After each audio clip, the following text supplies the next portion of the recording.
First of all, I want to note that today I'm going to be talking about academic cartography, not applied, not commercial, and that my focus is going to be on American cartography because the original scheduled time was too short to cover all of the impacts that World War II had.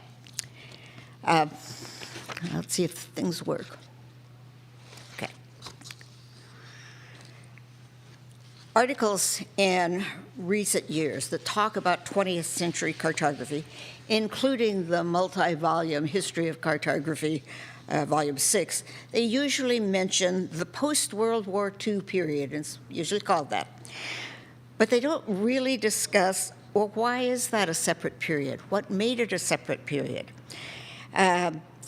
What instituted it? Okay. The articles in the 1950s, there were a number by well-known cartographers of the time and geographers of the time, but they're usually critiquing the abilities of geographers at the time and cartographers and the techniques that were used, but not really what was revolutionary. But both Arthur Robinson and J.K. Wright, who were big names at the time, they were major figures. They described this period as a revolution, that the World War II created a revolution. Wright was describing the highlights in American cartography from 1939 to 1949, and Robinson was looking back at the 75-year history of the AAG. So today I'm going to be looking at these three elements. I'm going to be looking at the pre-war period so we can see what it was like before, then the many changes that were brought about in the war, and then the impact, the revolutionary impact of those changes on the field. Okay, so prior to World War II, cartography was considered vital to geography, as it still is, but it wasn't considered a discipline. Richard Hartshorne, who was a major name in the field at the time, noted, "So important is the use of maps in geographic work that without wishing to propose any new law, it seems fair to suggest that if the problem can't be studied fundamentally by maps, then it's questionable whether or not it's really within the field of geography." But he also noted that it was merely a tool of geographers, not a discipline itself. Dissertations weren't written in cartography, or on cartography, I should say. The Annals of the Association of American Geographers, a big journal, didn't publish articles on cartography except for some on the history of cartography, like in the 1700s, or projections, but nothing about design, anything that we would now hear at NACIS. There were no professional cartographic organizations or journals in the United States at that time. There are also comparatively few cartography classes offered at universities. As of 1940, we could see the arrow there. As of 1940, although the numbers had been increasing yearly, it was still, there were still only about 20 universities that offered even one course. And although a few books on cartography existed as manuals for map making and map reading for various government agencies, there was one map reading, FM 21-26, it's well known. There was no American textbook until Irwin Royce produced his. We can get it.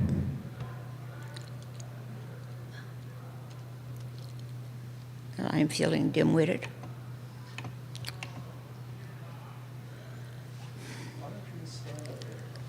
Yeah. I'll just run the presentation for you. Yeah. Why, when I push there, nothing happened? Okay.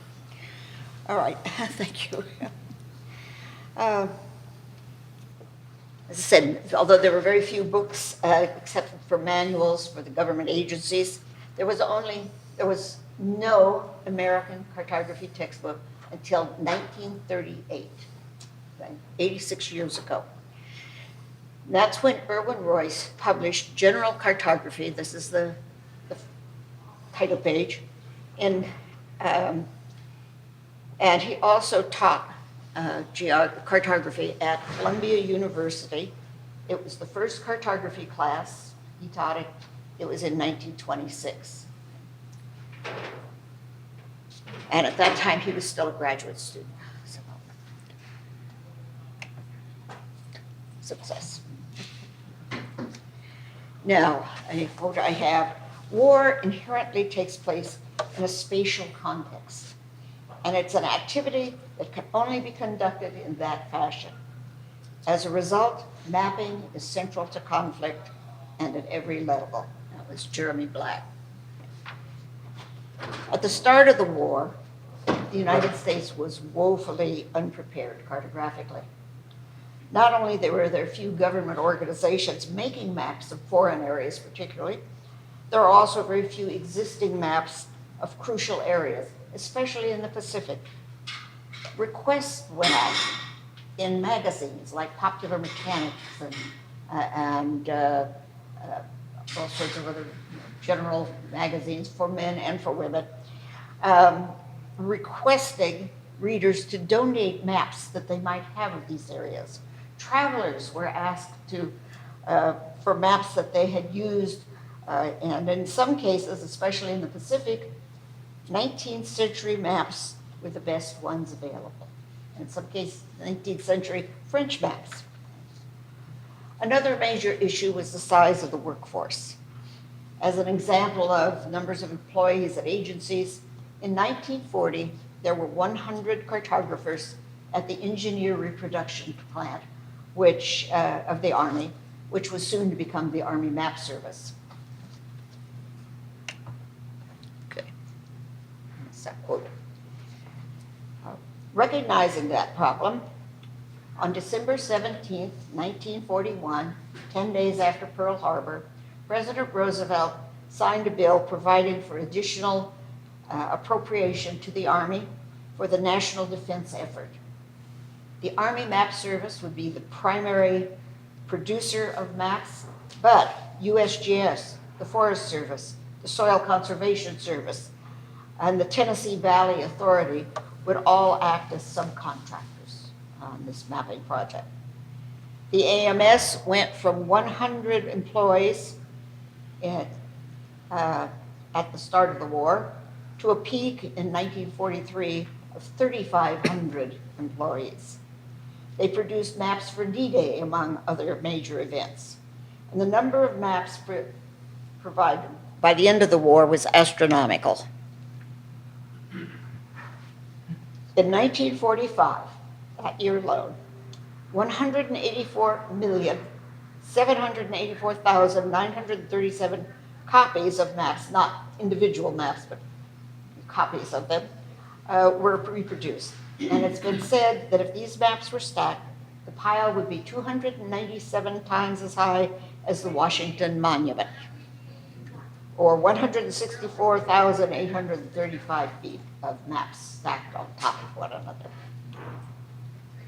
Now, it was also realized before the war began that there were not enough people trained in engineering and related fields to fill the needs of the war for not just maps, but this. And in addition, many of the men who were working in map making were drafted. There was a program called ESMWT, Engineering, Science, Management, Wartime Training. It actually started off as defense training and then became wartime training. This was instituted at many universities to help solve the problem.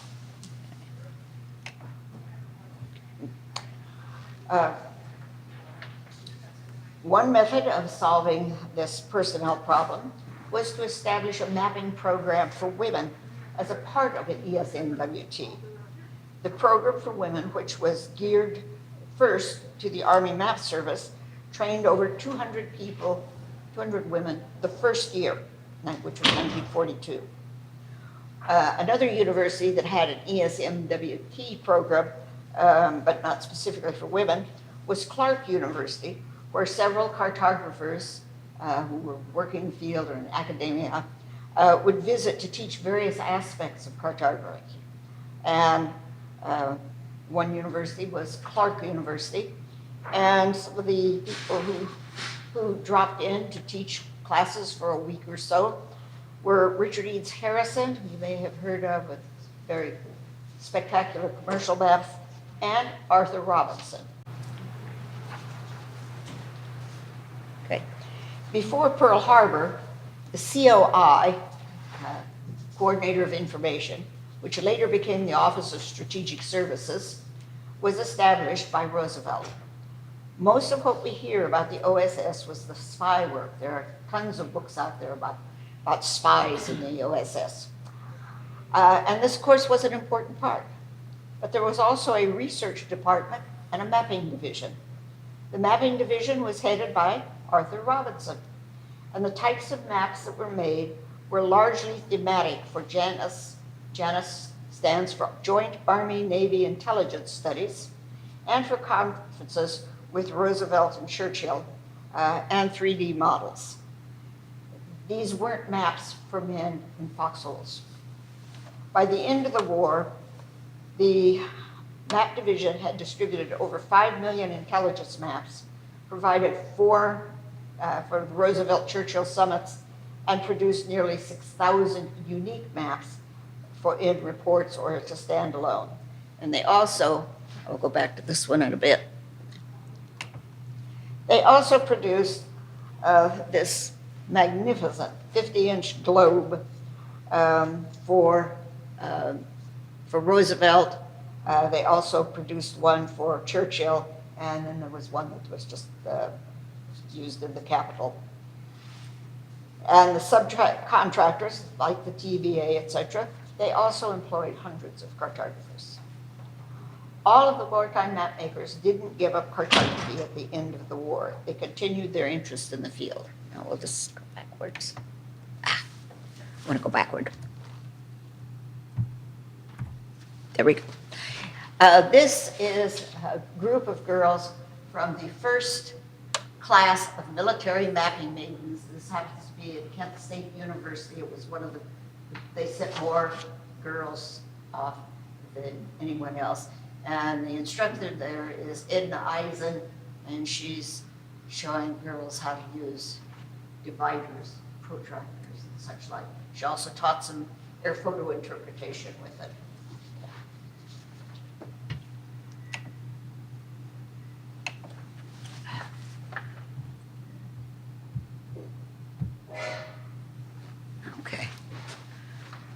Okay, let's get the next one now. Okay. All right. The impact. What did all of this stuff do to the discipline of cartography? Okay. And we're seeing this picture again, this graph. This graph, by the way, was prepared by Irwin Royce in the 1950s to show what was going on. We'll get to it again later. Okay, one major change was in the number of cartography classes. As we can see, the increase is dramatic as we go from the war up to 1950. It's spectacular. 13 new classes at universities were offered between 1939 and 1946. But by 1955, there were 70 classes total, which was not too bad for something that was a mere tool and not a discipline.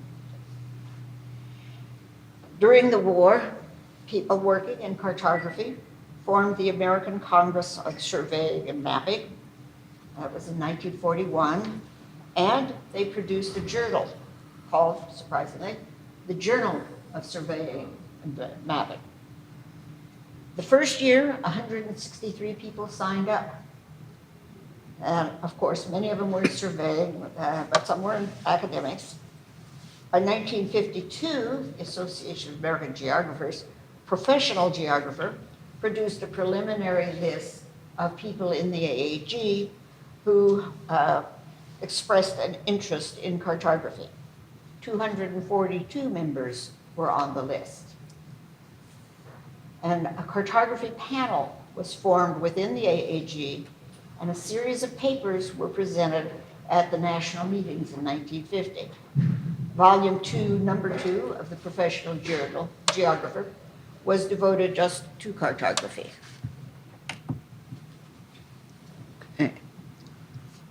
And this was a comment that Irwin Royce, who was the head of this committee, a comment that he had about the importance of that meeting and what a landmark it was for them. Because in 1948, the AHG Council voted to establish a committee on cartography. There had been no such thing before. And the committee had 3 charges: to initiate research, to develop a section at the next meeting, and on dealing with cartography, and cooperated with the American Congress on Surveying and Mapping. The working committee included Irwin Royce, who was the chair, and a woman, Margaret Mace Kingman, who had been an employee with the OSS, which by then had been eliminated and then sort of revived as the CIA. And she was, because she was a woman on the thing, she was the secretary. There were 13 regional members of the United States, and it reads like a who's who of cartography at the time, and included Richard Eves Harrison, Arthur Robinson, Edward Espenshade. Some of you here may have heard of these people. Many of the people became very well known in the field, but they didn't start off as cartographers because the war changed their career path. Okay. And here are 3 cartographers who weren't cartographers at the start of the war, but by the end of the war, they were. Okay. And here we've got Arthur Robinson, George Jenks, Norman J.W. Thrower. And these names became well known in the 50s and 60s. And for these 3 and many others, the war changed their focus. Robinson's story is very well known. He was a 26-year-old graduate student. He was planning to do a dissertation on population geography. He was recruited to the OSS. He became head of the map division. And at the end of the war, he returned to Ohio State to write not a dissertation on population, but the first dissertation in cartography, which later became the book that is sort of a classic in the field, The Look of Maps. George Jenks, there in the middle, joined the Army Air Corps in 1951 after he had received a degree in education. But while he was in the Air Corps, he wound up being an instructor in aerial navigation. And so that led to him eventually teaching a cartography class at the University of Kansas. Irwin Royce and John Sherman, okay.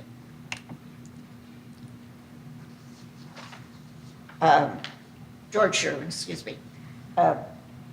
They weren't in the military, either one of them, but of course they became important figures in cartography. And Royce was very active on getting organizations together and so forth. Norman Thrower,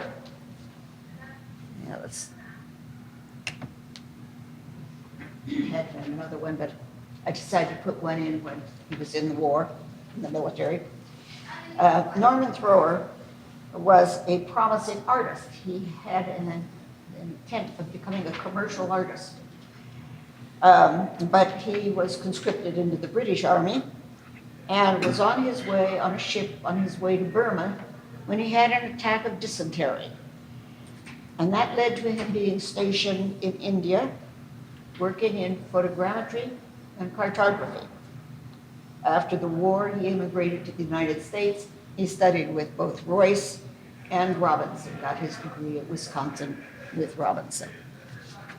It's the only one that I have in military clothing, so I put him in. Besides that, he was my advisor, so a little nod to him. Okay. Okay, thus, the post-war period was not simply the decades after the war. The war had a major impact on the field and on the people. On some other talks, I have talked about the actual mechanics of cartography and so forth, the techniques, but the war had an impact on those techniques as well, and an impact on the philosophy. As I said, Robinson was the first PhD dissertation on cartography, and he was followed by many others. The first woman PhD was about 12 years later, Mei-Ling Xu. So I think we can say then that World War II truly had a revolutionary effect on cartography. And so I thank you, and if you have any questions, I'll try to answer them.